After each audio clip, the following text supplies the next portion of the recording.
all of the issues in composting are related. It's a living organism. Our compost pile is a living organism itself, made up of billions and billions of other living organisms that we need to be there in order to do the work. The heat from a compost pile comes from within. It's these organisms that are so happy with their buffet, with the perfect recipe, that they're reproducing like mad. And as they do that, they create heat.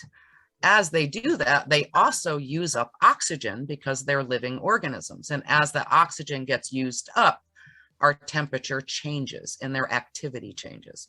So the compost thermometer is your best friend when trying to understand the cycle of your particular compost pile. And every pile is its own biological living organism that needs to be treated as such.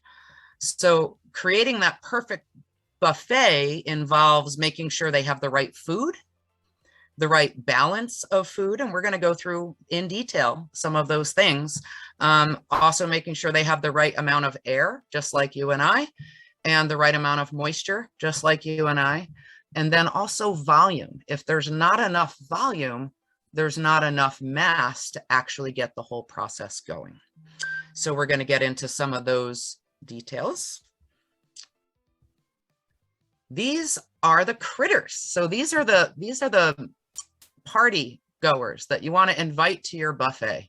And the way that we do that is not by individual invitations per organism, because we actually don't even know who all of these organisms are yet. The food web is still that new. We know their classes, but we don't know their individual types. There could be 75,000 species of bacteria in a single teaspoon of healthy soil or compost. So it's about really getting the right recipe to make sure that all of the organisms are getting what they need. And also understanding that those materials that you're bringing in are also bringing in those organisms. So they come in on food scraps, they come in leaves and on hay and in woody materials. So getting the right diversity of those materials and those in your recipe is super important to make sure that all of these organisms are getting what they need and to feel welcome and included in the party. So monitoring using that temperature, that thermometer, is going to let you know how happy are the microbes. Are they getting everything they need? And then when it gets too hot, that's also letting us know something. So we basically want to be, we're going to the hot compost temps on the slide. We want to be between 100 and 160 is getting pretty hot.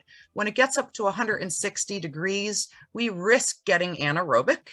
And what that means is the oxygen is leaving the pile and different organisms are coming into play. Soon the pile will cool and it will get really stinky because we've squished all the air out with the mass. The microbes have used up the air, and what they need now is more air added. And we're going to go into different ways of aerating a pile. Cold compost temps are between 50 and 100 degrees. A lot of backyard compost gets about this. You might even find that sort of temperature heating up in a natural pile of decomposing matter in the woods. But in order to get the aerobic organisms, which are those microbes that actually like to operate with a lot of air and not just a little air, those are called thermophilic organisms. I think I'm saying that right, thermophilic organisms. And they range between the temperatures of 100 and 160. When it gets too hot, we need to add air. We also need to make sure that they have enough moisture. So again, the buffet, all of the materials that you're bringing in are regulating in some way the air and the moisture. Sometimes we actually have to add water to our piles if our materials aren't moist enough. If you're not gaining temperatures, you might not have enough moisture in the pile, or some other part of your recipe is off. In the ways to monitor moisture, you can get a fancy little, I can't remember what it's called, but it measures moisture with a little needle, just like a thermometer does. But you can also just do a squeeze test.